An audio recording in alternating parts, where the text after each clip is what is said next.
A look at a bike shop with a focus on community, student voices about the changing season, and as Stay the Sea plans for their next album, we got the chance to learn more about it on this episode of ODTV.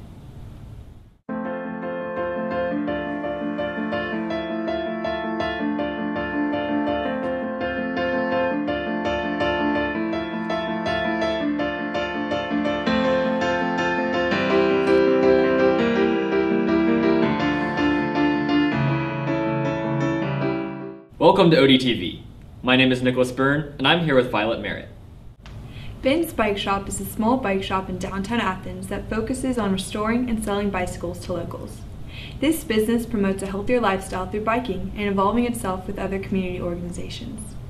Carla Dugan visited the shop to explore its extensive support for the community. Ben's Bikes is a small shop around the corner from Clark Central High School dedicated to repairing, refurbishing, and selling bicycles. The shop seeks to support the community by collaborating with local businesses and by promoting a healthier means of transportation in Athens. Well, what we try and do is give local people who want to get a bike to try and use their car less. One of the Ben's Bikes owner's countless goals is to reduce toxic emissions in the environment. The store was founded by Ben Stoner Duncan in 2006 and began as a small shop in the Chase Street warehouses. The original business catered more towards experienced bicyclists who had a fair amount of background knowledge on bicycles, as opposed to average Athens locals. In 2008, the store was sold to its three current owners, Don Young, Amal Stapleton, and Meg Scriber. We got Ben's Bikes about 6 years ago, and it was a little hole-in-the-wall shop focused on fixed gear bikes, and we wanted to make it more of like a transportation shop. In spring of 2009, they moved to their current location on the corner of Broad Street and Pope Street. Here the business was able to grow and work towards further integrating bicycling into the community. Basically, we look for used bikes. A lot of people will trade their bikes in, and then we want to fix them up and resell them, right? Along with refurbishing and selling bicycles, Ben's Bikes provides extensive support for other businesses in Athens. It uses its space to host events for local groups in the community, including Locally Grown. Locally Grown is an internet-based farmers market that's from Athens, Georgia, and so we host that. I think there are about 2,000 members and about 80 farmers, all local farmers that bring their produce here Thursday afternoon, and people have pre-ordered this stuff online and they show up. Usually about 400 people on a Thursday will come and pick up their produce. Ben's Bikes also hosts Athens Has Art, which is a promotional organization for local artists. Right now I think we have 4 local artists in residence here in the boarding house next to the shop who have their studios here.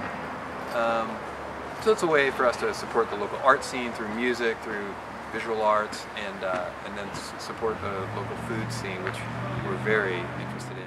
Staff member Brent Gubatan has been part of the Ben's Bike staff for over 2 years and says he has learned much about the community and about bicycles in that time. First and foremost, I think it mostly has to do with just the joy of working on bicycles and working with people, getting people on bicycles, whether or not it may be their first bicycle or they haven't ridden in a while.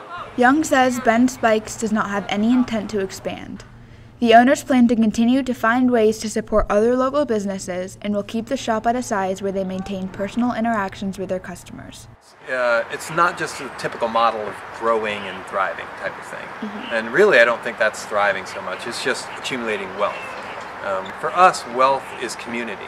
Wealth is friendship. Wealth is laughter. And that's what we want. Scent is an integral part of the holiday season.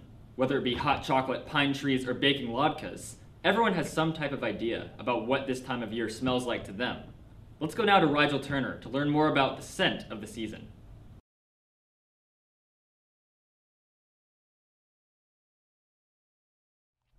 The holidays are one of the most memory-filled times of our lives. How and why we remember the season is extremely important. In an attempt to analyze the time in a unique way, Odyssey reporter Rigel Turner asked Clark Central students how the holidays smell to them. I associate the holiday season with the smell of spruce trees. And anything else? And the outdoors, and yeah, cold. Hot cocoa. Like the smell of hot chocolate? Cinnamon seems to be a really big one. Just because they put cinnamon on a lot of things. My parents like to do a lot of coffee, so that's another strong smell. Hot chocolate. I love it. And chicken noodle soup, because it's kind of a tradition that we eat chicken noodle soup during the holidays. And that's really it. Really, I mean, usually my mom just buy plugins that smells as a season or something like that. What does that smell like?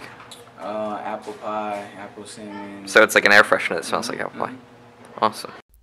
In a recent TED Talk, biophysicist Luca Turin broke down how memory and smell are linked in an easy and understandable way. In short, the olfactory lobe, the place that allows the brain to interpret smell, is inside of an area called the amygdala. This small cluster of sensory and computational blobs is responsible for processing and understanding the environment. The amygdala is underneath the part of the brain responsible for feeling and memory. It is theorized that the two areas communicate more than we know. This means that smell, memory, and feeling are strongly linked. Anytime a new scent is picked up by the olfactory lobe, the brain automatically associates that individual smell with everything surrounding it. This means that when people say things like, "Christmas smells like cookies," The holidays remind me of eggnog. well, like a lot of sweet smells, like cinnamon and stuff, like very fragrant stuff. Turkey and candy. those smells are linked to a memory most likely born on a holiday long ago. From this, we can posit that each answer to the question, what do the holidays smell like, is a step towards describing how the holidays feel to each person. Understanding that is the most important part of the whole season. In Julie Alpaw's recent vlog, she shares her feelings of anxiety when faced with the writing assignment and how she continues to overcome these challenges. Here's Julie in her recent vlog, Familiar Path. Blankness. White paper. Empty screen. I'm about to lead myself down the same path I have followed numerous times, so much so it is as familiar as the back of my hand. The mere power my mind has over my capability is phenomenal. I find myself counteracting my potential with unrealistic doubts I have created that then begin to grow. The moment he said the essay was due at the end of class, it began. I kept a straight face, sure not to reveal the anxiety I felt inside. A still wall suddenly rose between my ideas and word formulation. Everything was hindered. I can't do this. I won't be able to finish, were the only thoughts I could pass to paper. Anything I wrote wasn't good enough, or it just didn't sound right. Write, erase. Write, erase. Until my lap was covered in eraser shavings. I concealed myself in a personal bubble, fearful to look around. If I did, I would find my peers working with ease, and this would only pull me deeper into the path. I knew it would be more and more difficult to bring myself back to focus. The period was running away, and my paper remained blank. For years, I would not complete a timed essay in class. But I have been able to, and this was a big step for me. I let myself relax and move past the possible stress I could have put on myself. Success like this lets me know I truly do have the power to overcome this struggle and to stray from the path that is so familiar. It's my mind making me incapable. The feelings aren't bogus and the wall not imagined. They're genuine and built by me. The fact is, I don't want to accept that if I can build such obstacles, I am also just as capable of tearing them right down. Finding once I do, I have a clean canvas for my ideas to paint a beautiful picture. The realization isn't easy, and I continually find implementing it even more difficult. On Friday, December 5th, the boys and girls basketball teams both left the Terra Gladiatorum with wins against Appalachia. The girls had a strong first half, and by the end of the second quarter, they were leading 29-8. They finished the game strong, Clark Central 60, Appalachia 25. The boys' game was a different story. Kamar Baldwin, number 44 and D1 prospect from Appalachia, made free throw after free throw. The score went back and forth the whole night. Neither team showed a clear advantage over the other. But at the end of the night, the scoreboard showed a gladiator victory. Clark Central 82, Appalachia 78. The student section rushed the court. With temperatures reaching the 30s in just November, Shawn Williams asked Clark Central students about how the cold is treating them this season. For the winter season coming up, we asked Clark Central students what their thoughts would be about the cold weather. So how do you feel about the cold weather? Cold weather, it changed a lot of things. I changed what I had to wear and stuff like that. I can't wear shorts no more. Can't wear fleeties. Now I gotta wear pants and jackets and all that. Well, since I was like born around it and around the snow and stuff like that, I'm really used to it. So it actually feels pretty good. It's not really cold to me. I like it because I don't like the heat because I sweat a lot. Yeah. I don't like the cold weather. At all? Not at all. Does the cold weather affect you in a good or bad way, and explain why? I say it'll affect me in a good way because I like to be outside when it's cold, so I go outside. Good, because I'm always sweating. I don't sweat no more. It affects me in a bad way because now I can't focus.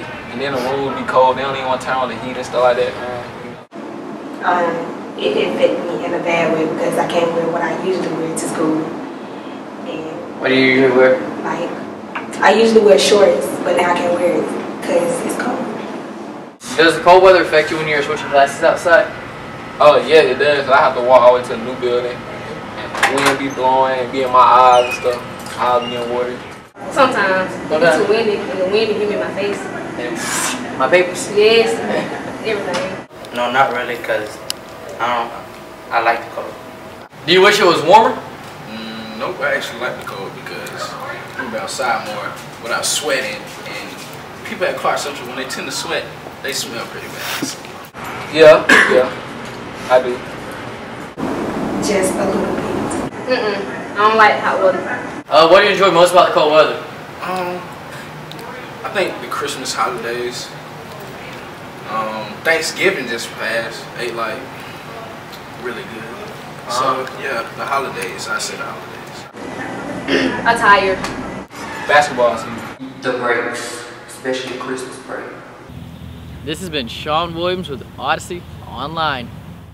The annual Powder Puff Games were held on Friday, December the 5th in the Billy Henderson Stadium. Senior Bria McIntyre scored the first of 2 touchdowns for the senior girls, and Hannah Gorman scored the only touchdown for the junior girls. The game ended with a score of 14-7 senior girls. Stay the Sea, a band of 3 Clark Central students, has grown increasingly popular in the Athens music scene by getting on the bills of local shows as well as festivals. With their new concept album currently being recorded, Odyssey reporter Ella Sams decided to sit in on a practice and to dive a little bit deeper into the sea. By the time they performed at Athfest in July 2014, many locals were familiar with Stay the Sea, a band comprised solely of Clark Central High School students. However, few know the story of the group's origin. In the summer of 2010, seniors Brent Jackson, guitar, and Nate Deal, bass, began casually practicing together. In December of 2011, senior Zach Wright, drums, joined the band, and a couple months later, Stay the Sea was born.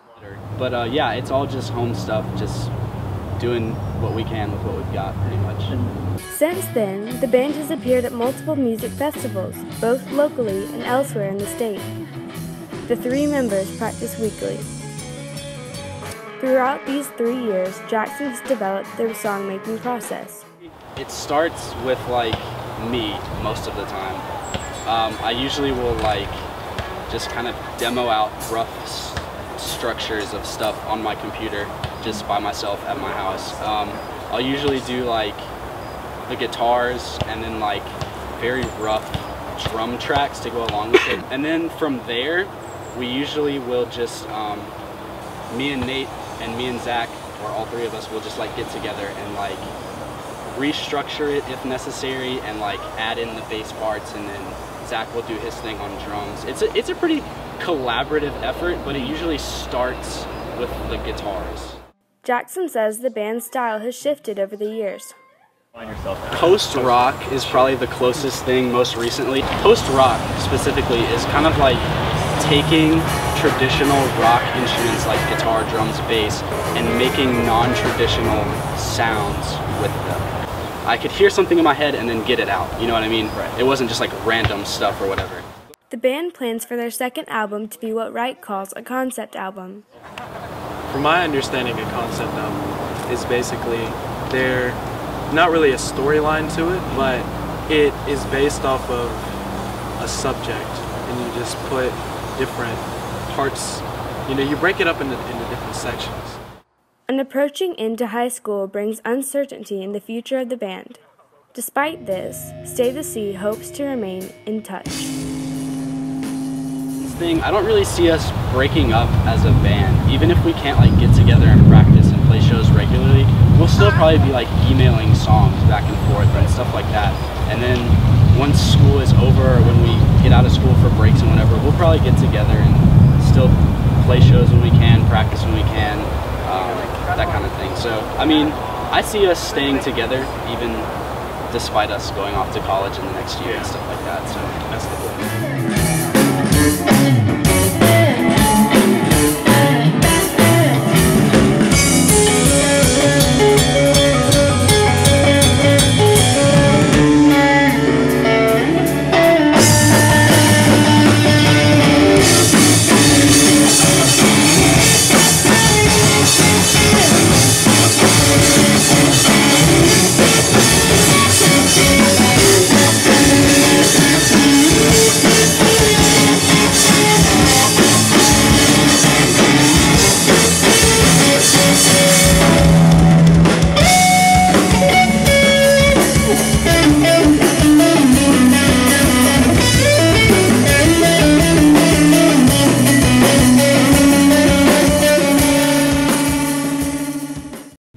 Thank you for tuning in to this episode of ODTV. Follow us on Twitter and Instagram at Odyssey News Mag, and like us on Facebook. Additional content can be found online at odysseynewsmagazine.net. This has been Nicholas Byrne and Violet Merritt for Odyssey Online.